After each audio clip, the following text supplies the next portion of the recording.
there was, from what I saw in back in 2018, 2017, a group of people coming in that had an air of privilege about them. Like, I'm talking about seeing PFC's privates basically tell sergeants to fuck off.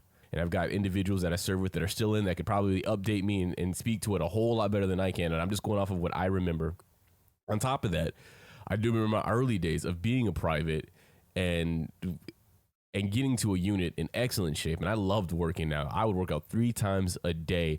I do PT in the morning. I would go and I would skip lunch and go to the gym. And then after work, I'd be in the gym. I absolutely thrived for physical fitness.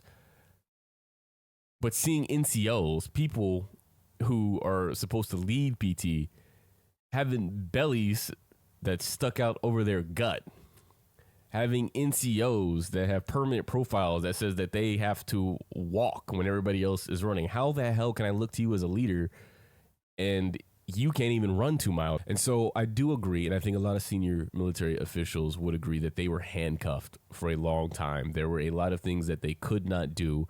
But where I disagree and what's disgusting about what these 2 individuals have done here is, one, to take away individuals who have so much more on their plate, so many more things that they need to be worried about. Training is always on these individuals' minds. How do I keep my troops sharp and ready? To have them pulled away from that, to sit in an auditorium like a bunch of school children and listen to a former guardsman tell them all the ways that they are doing wrong.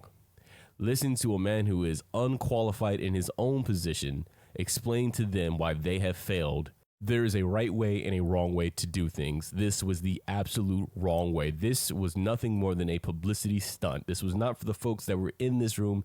This was for the wider world. This is for individuals in Russia and China. This is for individuals in America to see what the president is continuing to do with our armed forces and using it in a totalitarian manner. There's a reason that it went from Department of Defense to Department of War. There's a reason that Trump focused on an American city and saying you're going to find out why it's called the Department of War and not a foreign adversary.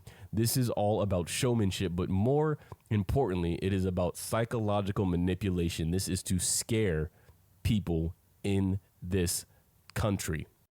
And that is what is so disgusting and appalling about what we saw on that stage. On top of that, I know they may have left the stage thinking, wow, we looked good out there. We did a great job. Look at us being such strong leaders. They have such confidence. Or maybe they don't.